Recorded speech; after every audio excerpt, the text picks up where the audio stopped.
I'm Christine Stewart Fitzgerald of Signpost, and I am here hosting Contractor's Corner, and I am thrilled to sit down with our guest today, Ronnie Smith. Ronnie is our go-to person at Job Nimbus, and he really carries the vision of helping our contractors grow their business from the truck and the truck to a really multi-location business. And Ronnie is currently traveling the country, and he's on the Kicking Asphalt tour. So he's daring contractors to join him in growing their current business. So Ronnie, how did you get in this field? And I want to hear a little bit of background from you. But first, before we do that, we've got this tradition about pizza. So we started. So what is the one topping that you would not put on your pizza? Anchovies. That one's easy. No anchovies. Can't do it. Anchovies, not your thing. Yes. Is it the No. texture or is it just the salty taste? It's the texture of it. I just can't do it. It's like a raw oyster. It kind of feels like it's a raw oyster to me. In your teeth, like no. Yeah. Nah. No, I'm with you. I'm not an anchovy fan myself. Although I would say my thing I would not do is cheddar cheese. I'm kind of a purist when it comes to pizza cheese, and it's got to be like mozzarella or ricotta, but some people do the cheddar and just like, ooh, no. So Ronnie, I think your title is Chief Growth Officer. So you're all about growth. I am. So I'm actually the chief growth coach for Job Nimbus. And I'm kind of one of the originals, I guess you could say. I've been there for the last 6 years. There was I think I was like number 7 or 8, somewhere in that line. And so I've just been around for our growth ever since. And actually I've wore multiple hats within the company, because when we first started this, I mean, we were just a few of us to where we are today. And so we wore a lot of hats as we were growing the company and getting it to where it wanted to be. And so today I'm currently the chief growth coach for Job Nimbus. All right. So you've worn lots of hats, and I think you've been in the industry for a while, and you've done roofing for a while. Roofing. Yes, yes, I've actually been in the business for a little over 17 years, in some type of capacity in the construction industry, and then in the last probably the last 13 years of that has been more of business coaching and helping the contractors to scale and grow and really dig into the processes and those types of things. And then the last 6 years has been with Job Nimbus and taking this to a better platform to help these contractors to be able to grow. And so it's been a lot of fun. And I used to own an actual roofing company as well. That's great. And that's really what we're all about, especially today. We've had in this series, Contractor's Corner, we have been really focusing on growth and some of the different operational aspects of growth, whether it be in marketing or whether it's in hiring practices. And so today we're really looking at more of the operational, the project management aspects. So we're really thrilled that you can bring your expertise here. And so since you've been, focused on that growth segment, can you kind of just give us a picture of what it looks like? Like, what does a 1 million business, look like, and what does a 5 million business look like, and kind of what's the difference in how it's managed, day to day? So when you're looking at contractors that are typically between that 1 million to 5 million, it's kind of like this. They say that if you can be in this business, and matter of fact, I just read a statistic in the Roofing Contracting magazine, and they say that if a roofer contractor can make it 4 years in this industry, that they're going to probably make it. Most time they'll say 5, but when you're looking at a 1 million to a 5 million in this industry, some people can hit 5 million in 3 years. There are some contractors that move at a slower pace. So when you're looking at a $1 million company or someone that is starting a roofing contractor, a lot of times the owner is wearing all of the hats. I actually have a contractor that's a friend of mine. His name is Paul, and he's been in business for about 2.5 to 3 years, and he still does sales, production, and billing. and he's been in business for 2 years. So I think it kind of depends on the individual. But some people that they're not scared to invest their money back into their company and they're not pulling it out, then they will hire a little bit earlier. They'll take a look at it and see like what they need, whether if it's an office person or if they want to hire a salesperson when they're in that 1 million. But typically when you get beyond that, say 2 million mark, then that's where people will start gearing up and kind of like start the hiring process, and they'll kind of evaluate what it is that they need, whether if it's an administrative type role, whether it's a salesperson type role, or if it's a production manager. And a lot of times the office person that's doing it, bless their heart, the administrative people, they get handed everything. They're the office manager, they're the production manager, they're just kind of like running and wearing a lot of hats in this industry from a smaller one.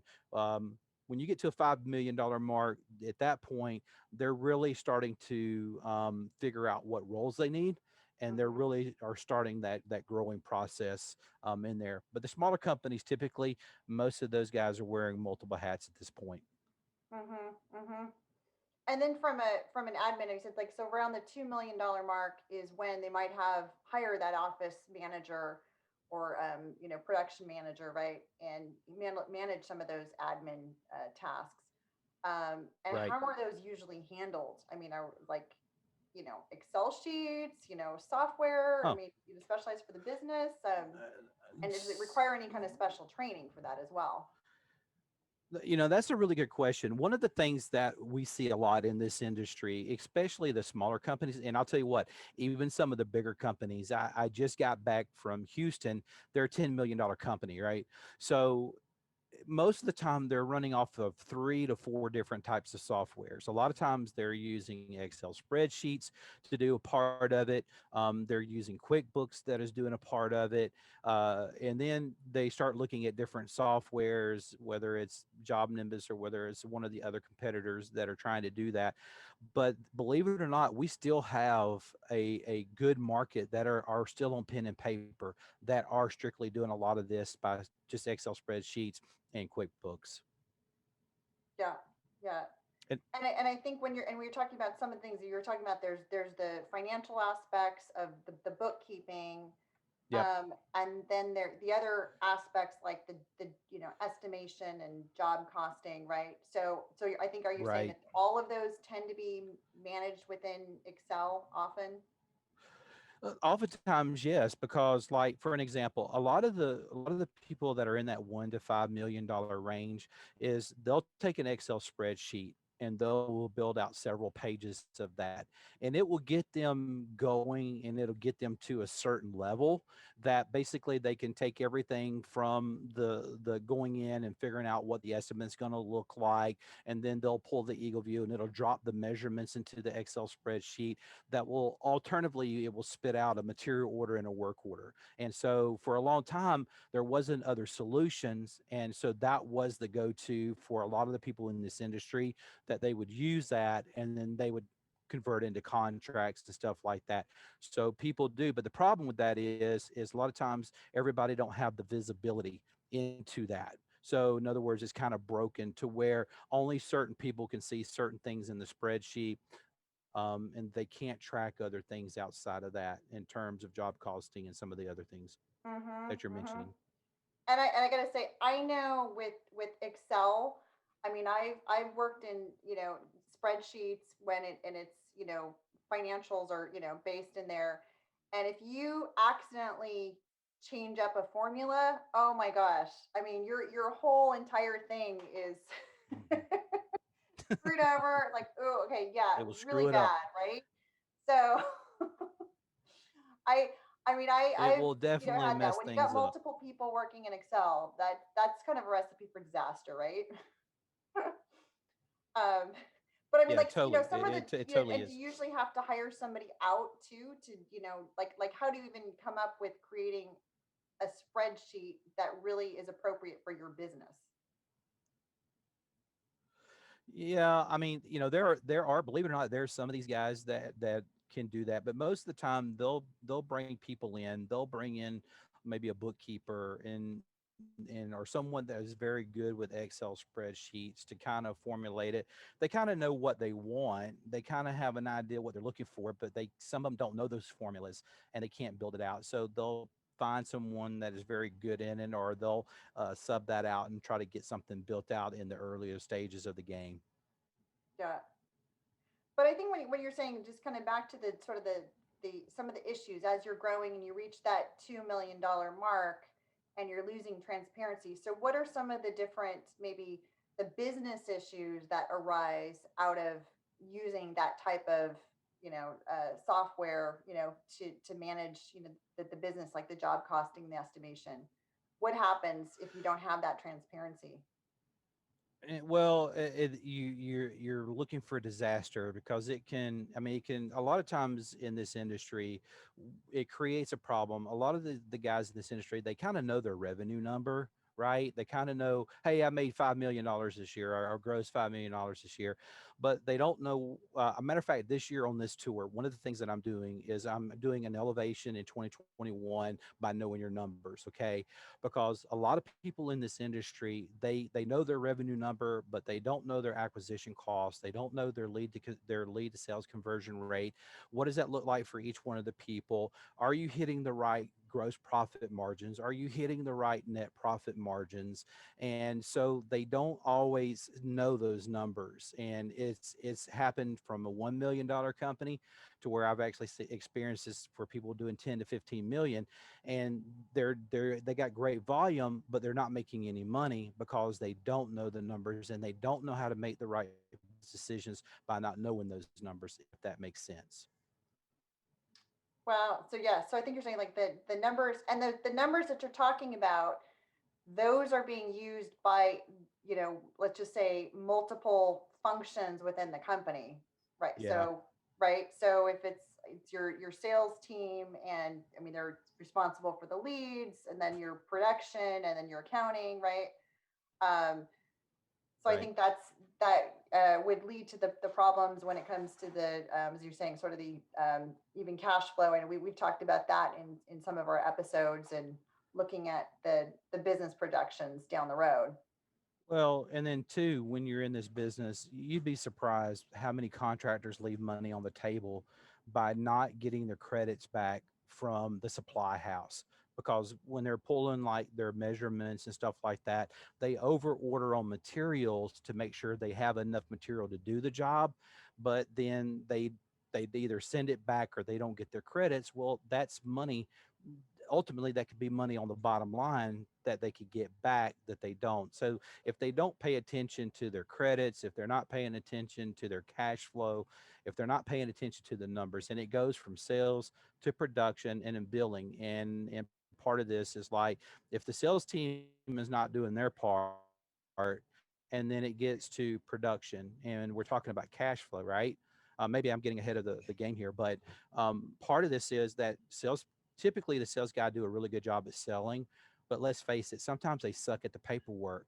Well, when you're when you, so when you're talking about cash flow, it gets held up because the production manager is ready to start ordering the job. Well, they don't know what color the drip edge is. Did they collect the first check?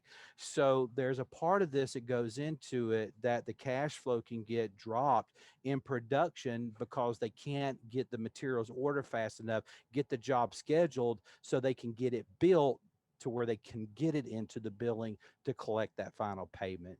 And so you got to have a way to know where you are as far as in visibility wise, from sales to production to billing, right? And that's the whole point about what we do. I mean, a lot of these companies have whiteboards in their office, and that's how they're tracking it. And but that's how we do it in Job Nimbus. So Wow, yeah. So that's just, I mean, that sounds like I mean, in your experience, for the companies that are not using, a platform that provides that visibility, you know, like, do they even know? Like, are they? You're talking about knowing the numbers. So, like, what percentage of them could give you those figures? it's a very, very low number right now. I probably, if I put 10 contractors in a room right now, maybe one person out of 10 could really tell me all of their numbers are, and what those conversions are. What is their marketing budget? What are you going to spend in marketing to drive your business? So most of them can't give us all of the numbers. And another thing is that a lot of times when you're a $1 million business, and if you're wearing all the hats, then you're responsible for all the numbers, right? And one person, it makes it hard to where you're in a $5 million business and you do have like a sales manager. Well, they own those sales, they own that GP, that kind of thing, right? A production manager owns the number on trying to get the jobs done. What are you on the hook for? Well, I need 10 jobs done this week, I need 15 jobs done this week. And then of course billing is in control. They own as far as the cash flow of making sure that the salespeople are collecting that money, of what is left over, right? So it's a team effort for sure. Yeah. And what are you, I mean, in addition to using the software, how do you usually advise each of those different functions to, what is it that they need to be looking for, and as far as, they've got the numbers and how to like fine tune it, what's your approach to, working with the sales team, and if the numbers are off, then, what are they, how are they supposed to be addressing that, or the production, each of those Well, groups?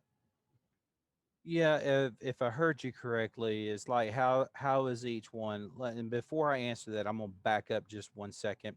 I will tell you this: that it's my experience that as long as I've been doing this, and this is actually has held true. The number one problem that most of these people face in this industry is communication breakdown between the office to the sales, from sales to the homeowner, from the homeowner back to the sales, from production to the crews. That's the number one problem. The second problem I face is typically is just poor communication, because the customer is like the sales guys do a great job in selling it, but then they don't hear from anyone, right? And so those expectations begin to fall. And then the third thing of this, there's five, but I'll give you just three. Follow up is huge. Right now, Mm-hmm. most of these contractors are leaving somewhere between 25 and 35% of missed opportunities on the table just Wow. because they don't have a good way of tracking that. Now, to answer your question, is that when I go into a roofing contractor and I'm looking at their business model, it depends on who is in play, right? If we have do we have a sales manager that we can work with and look at those numbers and train them, then that makes it a little bit easier because they own that number. The production manager owns how much of the production that is happening. The salespeople take ownership in what they got to do. They got to know how many doors do I need to knock? How many inspections do I have to get that gets me to a close? And a lot of times they don't onboard these people correctly. And so they stick someone out there. Here's a few things, go run out there and try it. So you have to educate these salespeople, give them the tools that they need. And by having the right platform in place, right? Because when you know, hey, this is my processes. And right now we're talking about revenues, we're talking about numbers, but we're also talking about when people are structuring their business. But here's the difference between a 1 million and a 5 million. It's the people that have the right foundation from the very get-go.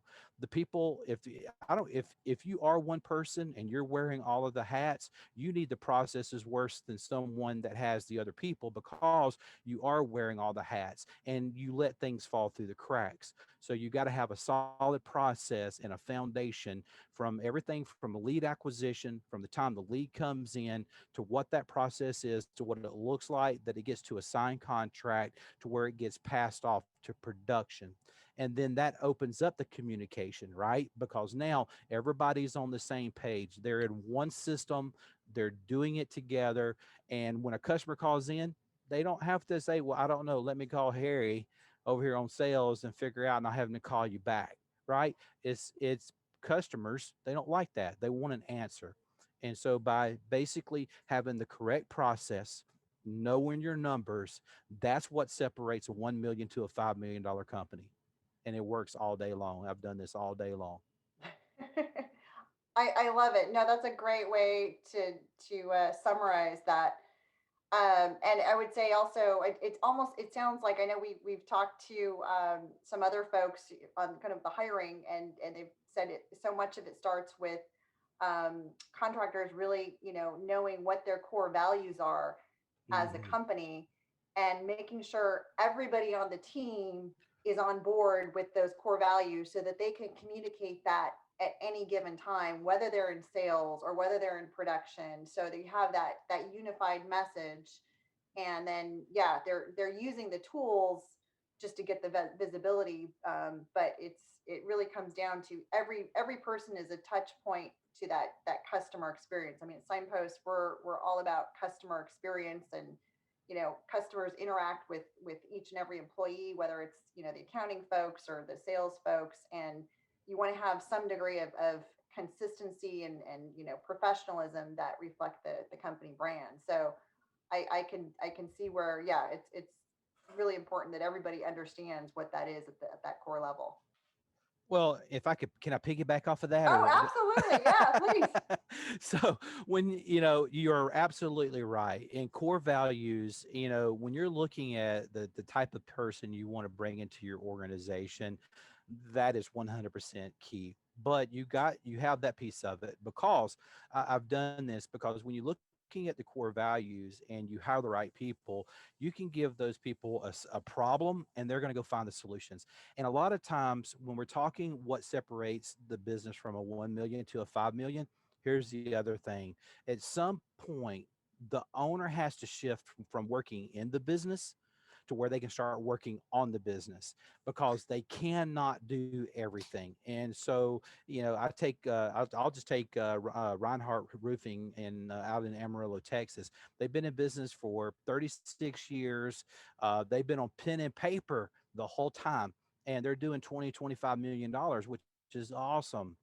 But they were losing money, and they were, because they didn't have systems in place because of that. So core values are totally on point.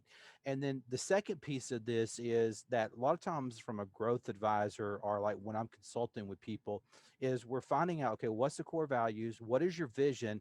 But then, what numbers, what levers do you got to move in order to be able to do it? So forecasting with them and working with them. Hey, if you're at a million, you want to do 2 million. Okay, well, what does that look like? What do I have to do? And a lot of times, the people in this industry, or the contractors, they just do something every day, and they're just looking at the bottom line.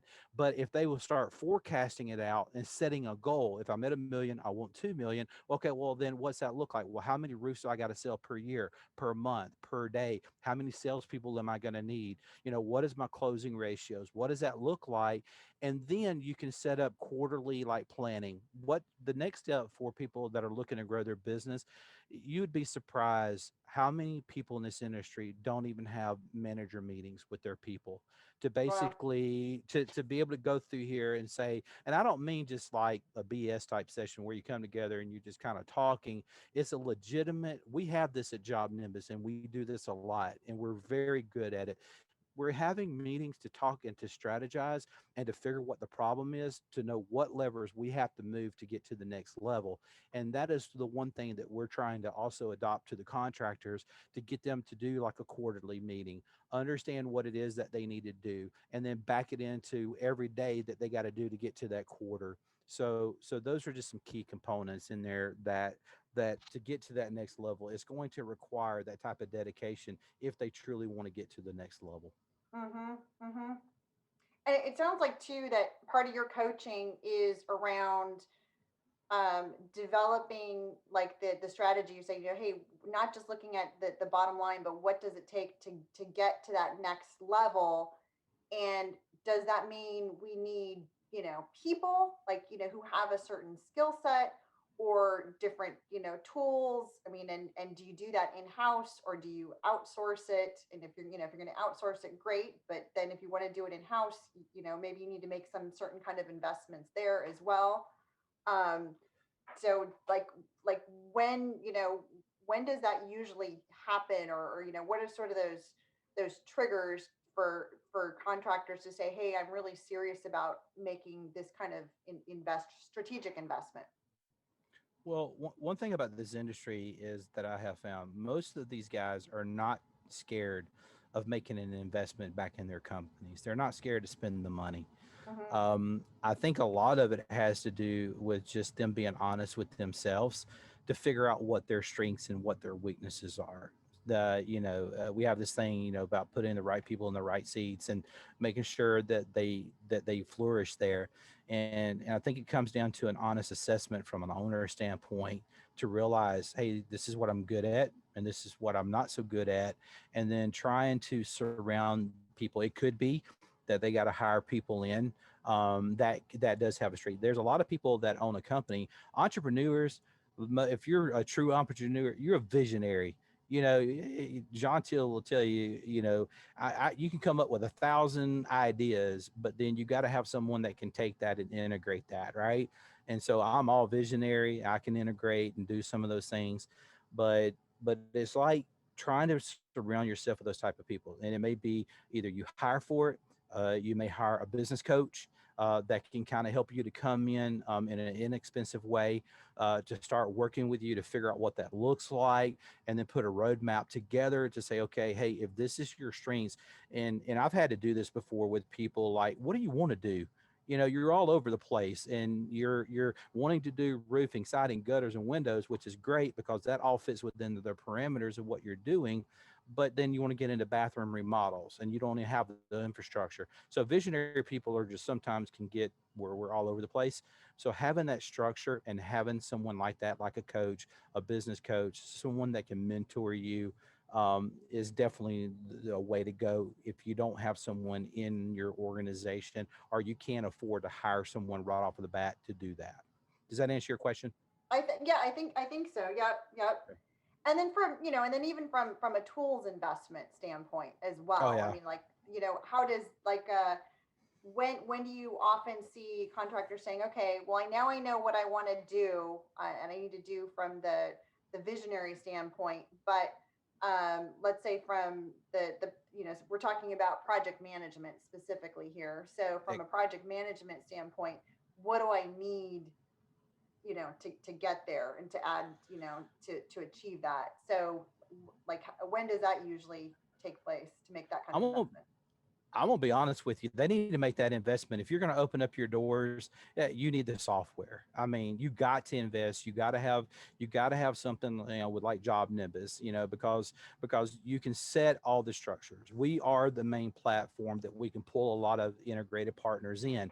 And if you're going to be in this business, and you can, if you want the actual visibility to what you need, to be honest with you, earlier is always better than later, because if you adopt the software in the beginning and develop the processes that go with that in the beginning, so when you start hiring people, then all of a sudden your processes are in place. You're not figuring it out in the middle of your season, right? So the adoption of software, in my opinion, should come earlier on in the process. Hmm. If it is just you, or whether you got 10 people, but getting a software in play, and then setting up your sales processes. What is your production? Because there's different parts of this industry. You got residential, which is cash bid. You got retail. You've got insurance related type roofing, to where a lot of people are going after 98% of insurance. And then you've got the commercial construction side of this, right? So you have these different components that work this, and they need the software. You need to be able to do material. It's crazy on the road since I've been out here and just working with the supply house. It is absolutely nuts to me how many people are still like generating handwritten on napkins material orders, right? And so it's like, if you have a way that you can go in there and create a material order, convert it into a work order. And a lot of people in this industry, they text what they're doing on a job by the phone instead of creating a work order or labor order that gives that subcontractor a scope of work that shows them what they're doing. It's crazy because you're spending all this money and not being organized. So they need to adopt that in the earlier stages. Everything from a software to QuickBooks, at least those two, to have a platform that you can be able to do it, and then figure out what other integrations you might need later on. Yep, yep. No, absolutely. In fact, I was going to say, I know we've been talking about this from the the business owner's perspective and looking at it operationally. What are the the benefits that you get from having a more efficiently run business? Yeah. But the thing we haven't really talked about is, well, how does that make a difference for customers? I will tell you from a customer's perspective is this. We we have a slogan at Job Nimbus. We live this mission. We want to make the contractors heroes to their customers. Mm-hmm. Okay. And the way that we can do that is by giving them the tools, the processes that they need to get them there. The difference between a chuck and a truck riding off of a napkin versus a professional contractor is that as a customer, when you get that follow-up call, right? And I teach this all the time to these contractors. Look, you have a window of opportunity to get from point A to point B. And from a customer standpoint of like just following up, right now, the national average of what it costs a contractor for a lead, and I'm talking everything from an actual like signage on the trucks. I mean, they're buying this stuff. You got all the yard signs and all the marketing. It's about $350 per lead is what that works out to be. Now, from a customer standpoint, when you drive up and you're following up, you're just doing what you told the customer you were going to do. That's going to separate you from a customer, and because you're delivering on what you said. And I told you earlier, communication was number one, expectation was number two. If I sell a customer at a high expectation, but I can keep that level of expectation all the way through the process, then at the point of that, at the end of this, I'm going to get the review that I want because I did exactly what I told the customer I was going to do. I gave them a professional estimates, and with inside of like our system, we create automations. You can create an automated email that will go to a customer that addresses the customer on a personal level and is running behind the scenes. But that customer is being touched. The only thing a customer cares about is that they don't care you got 1,000 customers, because at the end of the day, I'm the one in front of you right now. I'm the one that's the most important. And when you treat that customer like they're the only person standing in front of you, you're going to go tell everybody that you know, hey, look, I dealt with this particular company and we went out there. They knocked it out of the park. They showed up when they said they were going to show up. They gave me the quote. It fell within the right range. They followed up through the process. Hey, they even came back and did a walk around with me. There's just a level of professional, just from their dress to what they wear, that separates those types of individuals. But the customers love that and respect that. And to prove that, when I go to Colorado, I'm trying to schedule this right now that I'm going to go do some ride-alongs to actual jobs that are being built to interview customers. Oh, I love that. Yeah, Yeah, yeah. Ride-alongs, bringing new meaning to ride-alongs, right? exactly. Totally. Yeah. Well, this has been really great. I say, so what can, so contractors who are serious about, having that vision and they want to make these changes and, really start, building out to that strategy. So what can they do? What are some of the first things that they can do like right now? I mean, I think the first thing that contractors need to do is sometimes they just need to take a moment and pause, and they need to step back and evaluate where they're at right now.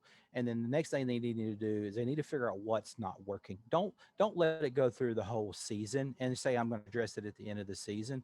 Address it now, and then sit down, figure out what's working, what's not working, and then pull the team together, because if you don't have all of your team going in the same direction, it's never going to work. Everybody needs to be, and they may not know that, or maybe they haven't told the vision of what needs to happen, right?